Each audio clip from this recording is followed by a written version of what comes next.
Olá, tudo bem? O que você entende por caridade?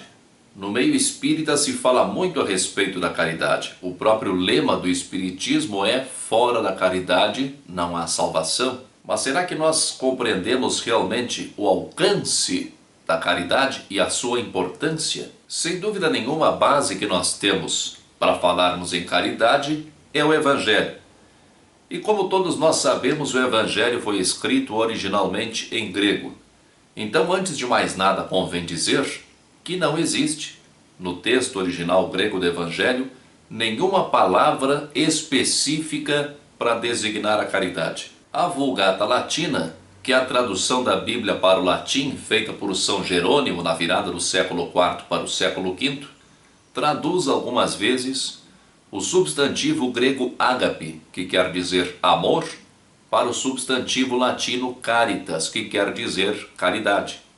É o caso, por exemplo, do capítulo 13 da primeira epístola aos Coríntios, que é um belo poema de autoria do apóstolo Paulo, reproduzido no Evangelho segundo o Espiritismo. Lá está como caridade, na verdade ele está falando de amor. E a curiosidade é que no grego existem 3 palavras para designar o amor, ou formas diferentes do amor: eros, philos e ágape. As duas últimas, philos e ágape, presentes no Novo Testamento. E Jerônimo prefere utilizar-se de uma terceira palavra, caritas, traduzida para o português como caridade, justamente por encontrar nesta palavra um sentido mais próximo do ensino proposto por Jesus. Por que essa confusão de conceitos? Por que nós não encontramos, no texto original grego do Evangelho, nenhuma palavra específica para designar a caridade? Porque não existia o conceito de caridade como nós o entendemos hoje. Não poderia haver uma palavra específica para designar um conceito que não existia antes de Jesus. É verdade que quase todas as antigas religiões pregam, de alguma forma, as boas ações, pregam o bem. O budismo recomenda as boas ações, o Bhagavad Gita aponta as boas ações como um caminho para a iluminação. O próprio Antigo Testamento, as antigas escrituras, que eram a lei vigente no tempo de Jesus, naquela região em que Jesus viveu, enaltecem as boas ações em benefício do próximo. Mas em toda parte antes de Jesus, as boas ações eram ou um meio de obtermos recompensas materiais ou espirituais, ou um caminho para a iluminação. E Jesus nos apresenta a caridade não como um caminho para a iluminação, mas como o próprio mecanismo de autoiluminação, através do qual, iluminando a nós mesmos, temos a possibilidade de iluminarmos igualmente ao nosso próximo. E é neste sentido que Jesus nos recomenda: brilhai a vossa luz diante dos homens, para que os homens vejam as vossas boas obras e glorifiquem a Deus. Particularmente não concordo com o uso indiscriminado da palavra glória e seus derivados no Evangelho. A palavra glória no Evangelho é quase sempre uma má tradução, uma tradução apressada do substantivo grego doxa. Em vez de glorifiquem a Deus, seria mais adequado reconheçam a Deus. Deus age sobre os espíritos através dos espíritos. Quando nós trabalhamos em benefício do próximo, nós somos instrumentos de Deus, somos veículos de manifestação de Deus. Deus age através de nós. Por isso, Deus é reconhecido através de nós. Eu disse que quando nós fazemos o bem, quando nós fazemos a caridade, nós estamos trabalhando em benefício do próximo. Caridade é isso, caridade é trabalho. A melhor definição de caridade é justamente o amor em ação. E essa ação é trabalho. Se a caridade é amor e se a caridade é ação, de acordo com a doutrina, então, a caridade está vinculada a 2 leis: a lei de justiça, de amor e de caridade, e a lei de trabalho. No que concerne à lei de trabalho, nós vemos na questão 675 do Livro dos Espíritos que toda ocupação útil é trabalho. Tudo aquilo de que se ocupe o espírito deliberadamente, com finalidade útil, é trabalho.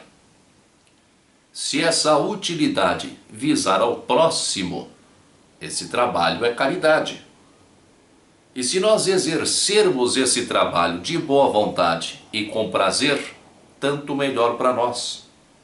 Lembramos as palavras de Narcisa a André Luiz, no primeiro dia de trabalho de André Luiz em nosso lar, quando ele resolveu permanecer trabalhando durante a noite nas câmaras de retificação. Apaixone-se pelo seu trabalho. Embriague-se de serviço útil. Somente assim atenderemos a nossa edificação eterna. A questão seguinte, 676, faz uma pergunta: por que o trabalho se impõe ao homem? A resposta é mais ou menos longa, mas ela traz duas questões muito interessantes. Primeiro, que o trabalho é consequência da sua natureza corpórea, consequência da natureza corpórea do homem. E segundo, que o trabalho é expiação. Então, quanto a ser consequência da nossa natureza corpórea, no nosso estágio evolutivo, nós ainda não conseguimos conceber o espírito sem forma. Então, para nós, o espírito sempre terá corpo. O espírito sempre terá algum invólucro, por mais sutil que seja. Não podemos conceber o espírito sem forma, mesmo que esta forma seja uma luz, uma chama, uma fagulha, mesmo assim ainda é uma forma. Nós vemos então que o trabalho não é consequência da natureza corpórea do homem encarnado. O trabalho é consequência da natureza do espírito. E aliás, voltando ao exemplo de André Luiz, nós vemos que André Luiz, espírito, pois já desencarnado, sem o corpo físico, André Luiz só sentiu alegria realmente em nosso lar quando pôde trabalhar. E quanto ao trabalho ser expiação, trabalho não é expiação nem aqui nem na China. O trabalho pode, eventualmente, ser convertido temporariamente num instrumento de expiação, o que é diferente.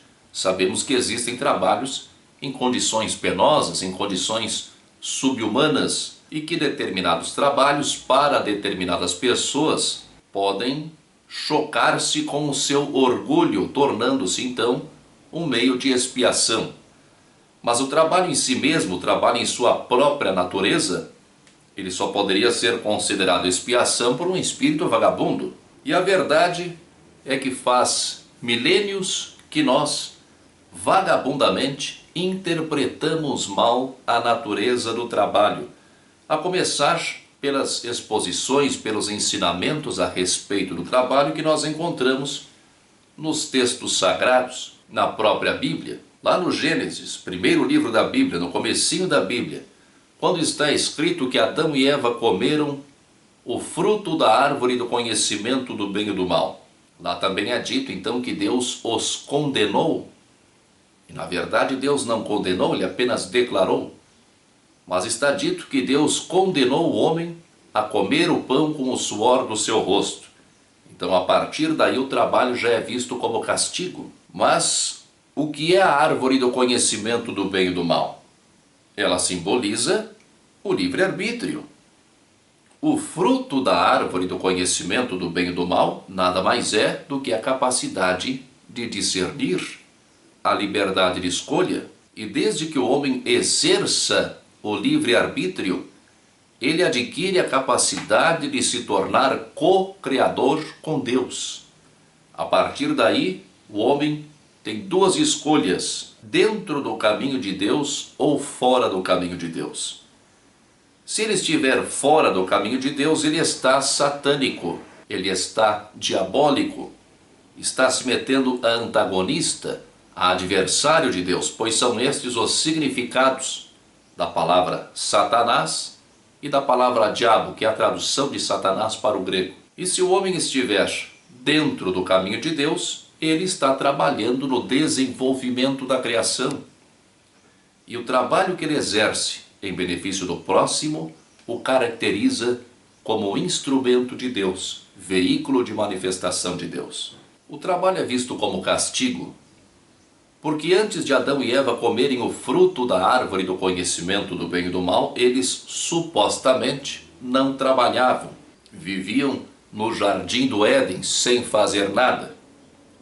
Acontece que tudo na natureza trabalha, mesmo as plantas e os animais trabalham, embora não conscientemente.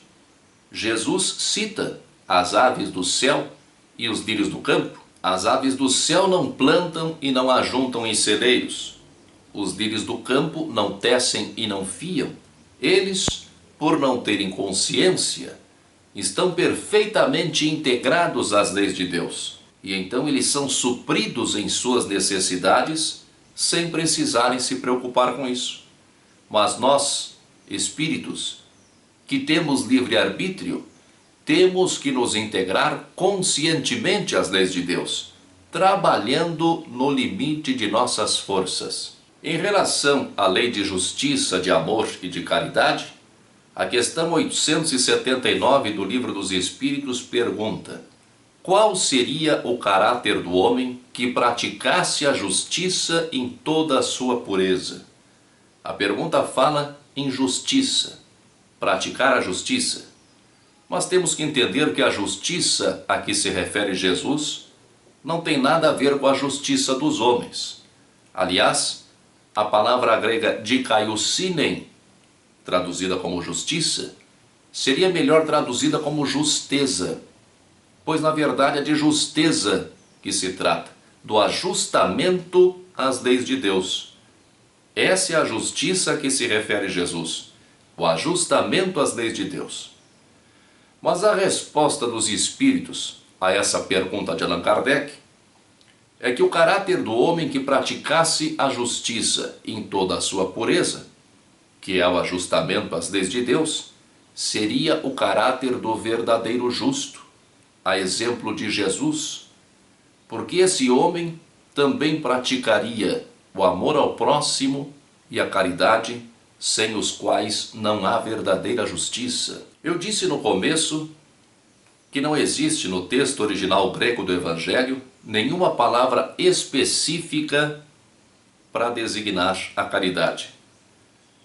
Mas tem uma palavra grega nos textos evangélicos que transmite perfeitamente o sentido de caridade proposto por Jesus. Logo depois de nos contar a parábola do bom samaritano, que é um exemplo clássico de caridade, Jesus pergunta ao seu interlocutor: quem parece ser o próximo do homem que havia caído nas mãos dos salteadores, do homem que havia sido auxiliado, socorrido pelo bom samaritano? E a resposta é: aquele que usou de misericórdia para com ele.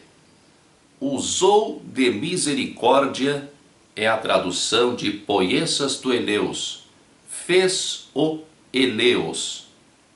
Eleus é normalmente traduzido como misericórdia, piedade, compaixão, mas o seu sentido é de caridade. E nós temos a comprovação do uso desta palavra com o sentido de caridade no Sermão da Montanha. Guardai-vos de exercer a vossa justiça diante dos homens, a fim de serdes vistos por eles. Doutra sorte não tereis galardão junto de vosso Pai Celeste.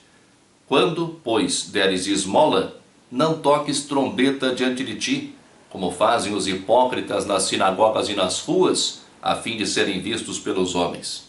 Em verdade vos digo que eles já receberam a sua recompensa. Tu, porém, quando deres esmola, não saiba a tua mão esquerda o que faz a tua mão direita, para que tua esmola fique em secreto, e teu Pai, que vem em secreto, te recompensará. Quando deres esmola. A palavra traduzida como dar esmola é elemusinem, um verbo derivado de eleus, aquela palavra que citamos agora há pouco. Então, quando deres esmola, quando agires com misericórdia, quando agires com piedade, quando agires com compaixão, poderíamos traduzir perfeitamente como quando agires com caridade, quando fizeres a caridade, quando praticares a caridade. Jesus recomenda que quando nós agirmos em benefício do próximo, que então não toquemos a trombeta diante de nós mesmos. A trombeta a que Jesus se refere era um chifre de carneiro, o shofar. O shofar era tradicionalmente usado pelos israelitas para anunciar acontecimentos especiais, como por exemplo, a coroação de um rei, a abertura de uma festa religiosa, ou em tempos de guerra, uma convocação para a batalha, ou aviso de uma invasão inimiga, mas sempre usado para anunciar acontecimentos especiais. Ao nos recomendar, então, que não toquemos a trombeta diante de nós mesmos quando agirmos em benefício do próximo, Jesus está nos ensinando que o trabalho que exercemos em benefício do próximo, que nós podemos chamar de caridade, isso não pode ser visto como um acontecimento especial, e sim como uma decorrência natural da nossa natureza de filhos de Deus. Quando nós fazemos a caridade, nós agimos como instrumentos de Deus, veículos de manifestação de Deus, e como tal, nós somos naturalmente recompensados por estarmos em harmonia com Deus. Quem faz a caridade com ostentação, querendo que todos vejam o seu ato e o admirem por isso, encontra neste próprio ato e nas consequências deste ato a sua recompensa. É uma questão de foco. O pensamento de quem faz a caridade por amor à própria caridade, ele está agindo de conformidade com as leis de Deus. Está cumprindo um papel delegado por Deus, que é o de suprir as necessidades das criaturas. O pensamento de quem faz a caridade visando o reconhecimento público está voltado para si mesmo, para o seu ego, para o seu personalismo. Está adorando a si mesmo, admirando-se, enaltecendo-se, e encontra a sua recompensa na própria sensação provocada por este pensamento e a sua ação consequente. Jesus não está nos proibindo a prática de boas ações diante dos homens. Isso seria insensato e até contraditório com a recomendação que ele faz quando nos diz: assim brilhe também a vossa luz diante dos homens, para que os homens vejam as vossas boas obras e glorifiquem a vosso Pai que está nos céus. Ora, se é para fazermos brilhar a nossa luz diante dos homens, para que os homens vejam as nossas boas obras ou os nossos bons trabalhos, a palavra grega ergon pode ser traduzida como obra, ação ou trabalho. Então, se é para fazermos brilhar a nossa luz diante dos homens, para que os homens vejam os nossos bons trabalhos, não é para deixarmos de fazer o bem diante dos homens. Pelo contrário, o que nós temos que evitar, isso sim, é fazer o bem a fim de sermos vistos pelos homens, ou seja, com a finalidade precípua de sermos vistos pelos homens. O interesse que nos move a fazer o bem não pode ser o interesse de sermos vistos. Jesus recomenda também que nossa mão esquerda ignore o que faz a nossa mão direita. Por que Jesus chamou atenção para isso? Sem dúvida nenhuma é mais meritório alguém que faz um bem, mesmo que com ostentação, do que quem não faz bem nenhum. Para quem recebe o favor, às vezes pouco importa se quem está fazendo aquele favor quer aparecer ou não. Para quem tem fome, não tem grande importância se quem lhe dá um pedaço de pão está fazendo isso para aparecer, para ser reconhecido, por ostentação. Um pedaço de pão é um pedaço de pão. Um pedaço de pão mata a fome. E o que o faminto precisa naquele momento é matar a fome. Mas quem faz esse bem colhe a sua recompensa através do reconhecimento de quem recebeu o favor ou de quem presenciou o favor.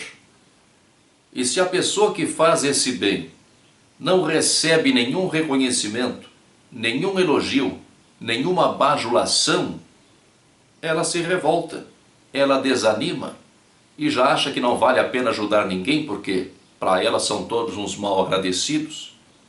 É que essa pessoa ainda faz o bem em troca do prazer gerado pelo reconhecimento. E o único bem real, verdadeiro, íntegro, é o bem que se pratica espontaneamente, sem calcular. Esse fica registrado pela consciência.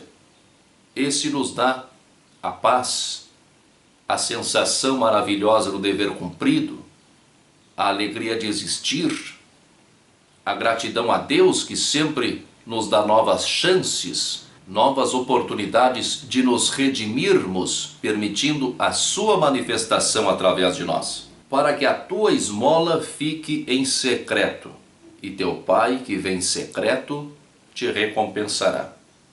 Quando fazemos um bem, seja um favor, um serviço, um gesto, uma oração, devemos fazê-lo em secreto, ou seja, de nós para conosco, como uma coisa íntima e espontânea. O Pai que vem em secreto é a nossa consciência.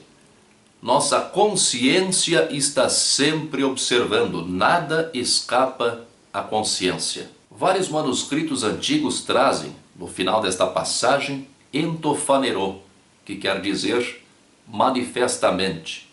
O que fazemos entocriptô, Deus nos devolve entofanerô. Literalmente, o que fazemos no escondido, Deus nos devolve no manifesto.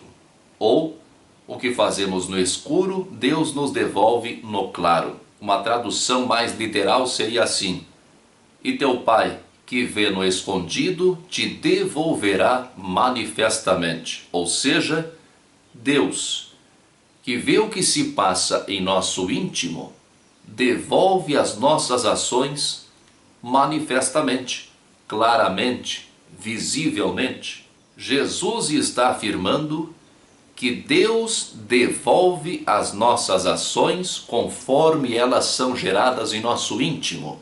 Nossas ações, antes de serem manifestadas, são pensamentos. Tudo começa pelo pensamento. Nossos pensamentos determinam o que Deus nos há de entregar. Obrigado pela companhia, muita força e paz para você. Você já se inscreveu no meu canal? Aqui embaixo há o campo para você se inscrever. Se você gostou do vídeo, clique em gostei. E compartilhe este vídeo nas redes sociais para que mais pessoas possam assisti-lo. Obrigado